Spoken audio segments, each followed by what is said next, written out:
Hi friends, मैं हूं निखिल और स्वागत है आपका निखिल की पाठशाला में। दोस्तों, जैसा कि आप जानते हो कि आपका जो न्यू बैच है वो चल रहा है दोस्तों, और न्यू बैच में हम लोग अपना 4 चैप्टर खत्म करके अपने 5वें चैप्टर में इंटर कर चुके थे। हाँ, ये चैप्टर मत देखना, हम अपने 5वें चैप्टर में इंटर कर चुके हैं, ठीक है ना, नंबर वाइज नहीं, बस 5वें चैप्टर में, क्योंकि आप जानते हो टर्म 1 टर्म 2 का सेशन है। जो टर्म 1 पहले खत्म कर देंगे हम लोग, फिर टर्म 2 पे जाएंगे। ज्यादा मैं समझाऊंगा नहीं हर वीडियो में, ठीक है ना। अगर आपने वीडियो पहली वाली नहीं देखी तो आपको करना क्या है, सब्सक्राइब करना है चैनल को, प्लेलिस्ट में जाना है और सारी की सारी वीडियोस देख के आनी है पहले, ठीक है ना। अच्छा, तो अब यहां पे बात करूं मैं, तो ट्रायंगल्स में हम लोग पढ़ रहे थे, ट्रायंगल्स में हम लोग सिमिलर शेप के बारे में जान गए थे। अब जो यहां से है वो सिमिलैरिटी ऑफ ट्रायंगल्स पढ़ेंगे, ठीक है ना। ज्यादा टाइम ना लेते हुए आपको हम स्टार्ट करते हैं। सिमिलैरिटी ऑफ ट्रायंगल्स, दो ट्रायंगल कब सिमिलर होंगे, ठीक है ना। मान लो कोई दो ट्रायंगल हमने बना दिया,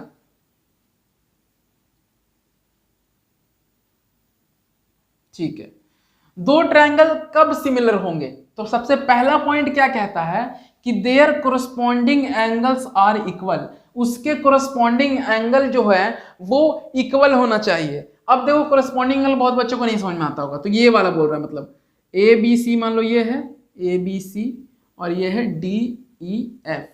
तो कोरस्पॉन्डिंग का मतलब क्या है, इसका ये तो इसका भी ये हो गया कोरस्पॉन्डिंग, दिस, ठीक है, इसका ये तो इसका भी ये, ठीक है ना, दिस। अच्छा, इसका ये तो इसका भी ये, ठीक है ना। अब आप लोग बोल रहे हो कि यार सर यहाँ पे 1, यहाँ पे 2, यहाँ पे 3, क्यों, तो मैं बराबर बताने की कोशिश कर रहा हूं, ठीक है ना। तो angle A is equal to angle D होना चाहिए, ठीक है ना। मैं लिखता हूं यहाँ पे angle A is equal to angle D होना चाहिए, ठीक है। अच्छा, angle B is equal to angle E होना चाहिए, ठीक है। Angle C is equal to angle F होना चाहिए, ठीक है। ये बात समझ में आ गई सबको, ऐसा रहेगा तो ये पहला कंडीशन है, ठीक है ना, उसके कोरस्पॉन्डिंग एंगल बराबर होने चाहिए। दूसरा कंडीशन क्या है कि there corresponding sides are in the same ratio. कहने का मतलब क्या है, कोरस्पॉन्डिंग साइड्स क्या होते हैं, मतलब ये साइड तो ये साइड, ये साइड तो ये साइड, और ये साइड तो ये साइड। ये साइड बराबर नहीं बोल रहा है, बोल रहा है कि ये सेम रेशियो में होने चाहिए। मतलब कहने का क्या है कि A B by D E, ठीक है, बराबर B C by E F is equal to A C by D F, ये होना चाहिए, ठीक है। अभी मैं फ्रेम से बाहर चला जाता हूं, अच्छा है। देखो क्या बोल रहा है कि पहला कंडीशन क्या बोला कि there corresponding angles are equal, मतलब उसके कोरस्पॉन्डिंग एंगल्स जो हैं वो बराबर होने चाहिए। Angle is equal to angle D, angle B is equal to angle E, angle C is equal to angle F, ठीक है। दूसरा कंडीशन क्या बोल रहा है कि there corresponding sides are in the same ratio, मतलब ए बी और डी ई इसका रेशियो, बी सी और ई एफ इसका रेशियो, और ए सी और डी एफ इसका रेशियो सब बराबर होने चाहिए, ठीक है। तब आप कहोगे कि दोनों ट्रायंगल्स जो हैं वो सिमिलर हैं, अदरवाइज नहीं है, ठीक है। तब आप कहोगे कि दोनों ट्रायंगल्स जो हैं वो सिमिलर हैं, अदरवाइज नहीं है, ठीक है ना।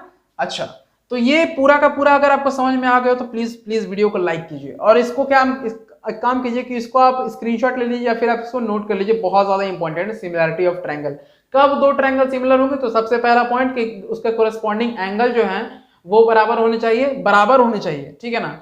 और दूसरा पॉइंट कि उसके कोरस्पॉन्डिंग साइड्स जो हैं वो सेम रेशियो में होना चाहिए, ठीक है ना, भूलना मत। कोरस्पॉन्डिंग एंगल बराबर होने चाहिए और कोरस्पॉन्डिंग जो साइड्स है वो सेम रेशियो में होने चाहिए। चलिए, तो इसका एक स्क्रीनशॉट या फिर इसको आप नोट कर लीजिए, हम लोग बढ़ते हैं आगे। चलिए दोस्तों, तो अभी हमारे पास एक थ्योरम आ गया। देखो, मेरा पढ़ाने का तरीका मैंने पहले ही वीडियो बता दिया है, थोड़ा अलग है। देखो, अब आपका जो, मैं फिर से बता रहा हूं, आपका जो एग्जाम है टर्म 1 का वो होने वाला है एमसीक्यू, उसमें आ रहा है ट्रायंगल, ठीक है। तो उसमें कहीं से भी प्रूफ पूछेगा क्या, नहीं पूछेगा। इसलिए बस आपको क्या करना है कि आपको जो थ्योरम है उसका प्रूफ नहीं सीखना, ठीक है, और मैं सिखाऊंगा भी नहीं, टाइम वेस्ट नहीं करना मेरे को, ठीक है। थ्योरम है उसका प्रूफ नहीं सीखना, बस आपको इस थ्योरम को अपने कॉपी में, ठीक है ना, अपने कॉपी में लिख लेना है अच्छे से, और एक दो बार बस पढ़ते रहना है, समझते रहना है कि कह क्या रहा है थ्योरम, ठीक है ना। तो आइए समझने की कोशिश करते हैं बस। थ्योरम क्या है, थ्योरम क्या है वो देखिए, बोला कि if a line is drawn parallel to one side of a triangle to intersect the other two sides in distinct point, the other two sides are divided in same ratio।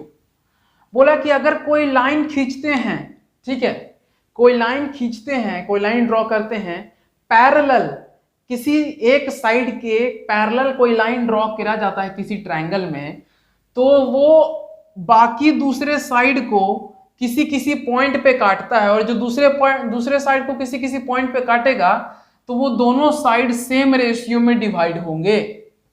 नहीं समझे, कह रहा है कि if a line is drawn parallel to one side of a triangle, अगर किसी line को parallel ही खींचेंगे किसी एक साइड के, मान लो नीचे वाली साइड की खींच रहे हैं, अभी हो सकता था हम ऐसे खींच लें, ठीक है, किसी भी साइड के आप पैरेलल खींच दोगे ना, अगर अभी ऐसे तो ऐसे भी तो खींच सकते थे ना, इसके पैरेलल, ये पैरेलल का साइन है एक तरह से, ठीक है ना, तो ऐसे भी तो खींच सकते थे ना, इसके पैरेलल, देखो तो इसके पैरेलल है, तो हम अभी ऐसे खींच दिए हैं, ठीक है, ऐसा समझने के लिए आपको।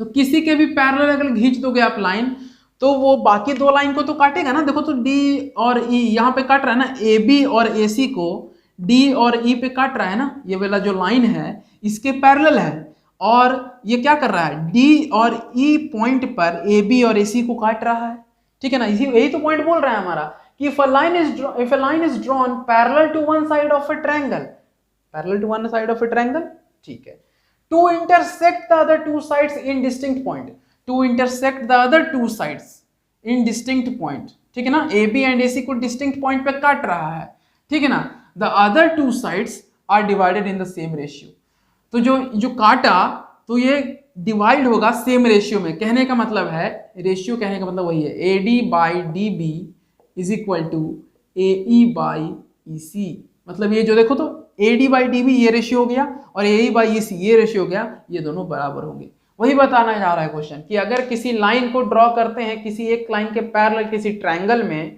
और वो अगले बचे हुए दो लाइन को जो इंटरसेक्ट करता है किसी भी पॉइंट पर, ठीक है ना, तो उस पॉइंट पे जो इंटरसेक्ट करता है, तो वो जो लाइन है जिस पे वो पॉइंट इंटरसेक्ट कर रहा है वो सेम रेशियो में डिवाइड हो जाएगा, मतलब AD by DB is equal to AE by EC, ठीक है, AD by DB is equal to AE by EC, ठीक है, यहां तक बात समझ में आ गई।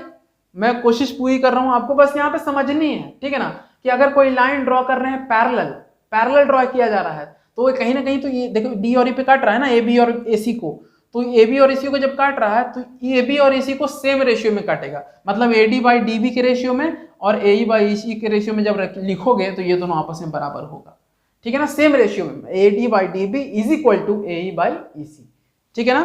कब? जब कोई लाइन किसी लाइन के पैरेलल खींचा जाएगा, ठीक है ना, जब कोई लाइन किसी लाइन के पैरेलल खींचा जाएगा, ठीक है। अभी जो अगला थ्योरम करेंगे जस्ट इसका कन्वर्स, उल्टा, ठीक है ना, बोलेंगे इसमें क्या बोले, इस वाले थ्योरम में क्या बोला गया कि जब कोई लाइन को किसी के पैरेलल खींच देते हैं, if a line is drawn parallel to one side of a triangle, if a line is drawn parallel to one side of a triangle to intersect the other two side at distinct point, the other two sides are divided in the same ratio, ठीक है। ये बोले कि अगर कोई line parallel खींच देते हैं तो दो पॉइंट को काटता है किसी किसी पॉइंट पे, और वो दोनों जो लाइन है वो सेम रेशियो में डिवाइड हो जाएगा, ये हम लोग को बताया गया। इसके उल्टा में क्या बोल सकते हैं कि अगर कोई लाइन जो है वो सेम रेशियो में डिवाइड होगा, अगर कोई लाइन जो है वो सेम रेशियो में डिवाइड होगा, तो जो लाइन डिवाइड उसको करेगा वो पैरेलल होगा। बोल सकते हैं क्या? अभी क्या बोले, ध्यान से सुनो मेरी बात, ध्यान से सुनो क्या बोलना चाह रहे हैं। अभी क्या बोले कि अगर कोई लाइन पैरेलल होगा तो सेम रेशियो में डिवाइड करेगा, बोले ना। और अब क्या बोल रहे हैं, उल्टा घुमा के क्या बोल सकते हैं कि अगर सेम रेशियो में डिवाइड करेगा तो लाइन कैसा होगा, पैरेलल होगा। अभी जो अगला थ्योरम करने जा रहे हैं बिल्कुल सेम है, इसे आप नोट कीजिए और इसे भी लिख लेना, ठीक है ना, इसे आप नोट कीजिए या फिर स्क्रीनशॉट ले लीजिए। हम लोग नेक्स्ट थ्योरम पे बढ़ते हैं, बिल्कुल सेम सा थ्योरम में भी जस्ट इसका उलट के पढ़ेंगे बस, ठीक है। चलिए अभी देखिए दोस्तों, अभी जो है हमारे पास जो अभी थ्योरम है, अभी हमने कन्वर्स लिखा है, इसे थ्योरम नहीं लिखा है। कन्वर्स का मतलब होता है उल्टा। अभी हमने क्या सीखा था कि अगर कोई लाइन पैरेलल होगा तो सेम रेशियो में डिवाइड करेगा। अभी क्या सीख रहे हैं वो सुनिए कि if a line divides any two sides of a triangle in the same ratio, कि अगर कोई लाइन किसी दो साइड के ट्रायंगल, किसी ट्रायंगल के दो साइड्स को सेम रेशियो में बांट दे रहा है, ठीक है ना, तो then the line is parallel to the third side. Just उसका उल्टा है कि नहीं है, बताइए आप। पहले वाले में क्या पढ़ा था कि अगर कोई पैरेलल लाइन है, ठीक है, ठीक है ना, if a line parallel to one side of a triangle, ठीक है ना, अगर कोई किसी जो लाइन है वो पैरेलल है एक साइड ऑफ ट्रायंगल के, तो वो दोनों जो लाइन को जो इंटरसेक्ट कर रहा है वो सेम रेशियो में बांटेगा। ये हमने सीखा पहले वाले में। लेकिन इसमें क्या बोल रहा है कि अगर कोई लाइन किसी दो साइड के, किसी ट्रायंगल के दो साइड को सेम रेशियो में बांट रहा है तो वो तीसरे साइड के पैरेलल होगा। पहले वाले में क्या था, पैरेलल था फिर बांट रहा था। इस वाले में क्या है कि बांट रहा है तो पैरेलल। ठीक है, दोनों एक सी चीजें हैं, बस पलट के बोल रहा है। ठीक है, तो ऐसे भी और वैसे भी।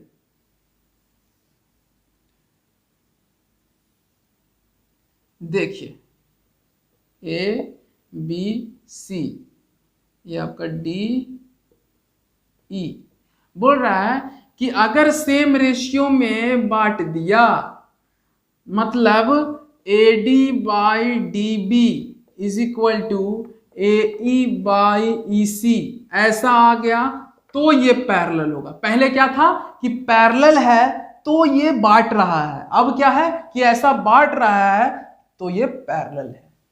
आगे बात समझ में आ गई? इतनी बात समझ में? बहुत ज्यादा हार्ड नहीं था ये, बहुत ज्यादा हार्ड नहीं था, बस समझने की फेर है। ठीक है ना, तो चलिए दोस्तों इसका एक स्क्रीनशॉट लीजिए पहले, आप बताइए। स्क्रीनशॉट ले लिए? चलिए, आशा करूंगा कि दोस्तों ये वीडियो जो है पसंद आई होगी दोस्तों, क्योंकि अब देखो इतना ही बताना था दोस्तों। अगर मैं इसमें प्रूफ बताऊं और कैसे आया वो बताऊं तो वीडियो बिना मतलब की लंबी होगी और कुछ नहीं है। ठीक है ना, एक तरह से आपका फायदा उठाना, आपका टाइम बर्बाद होगा।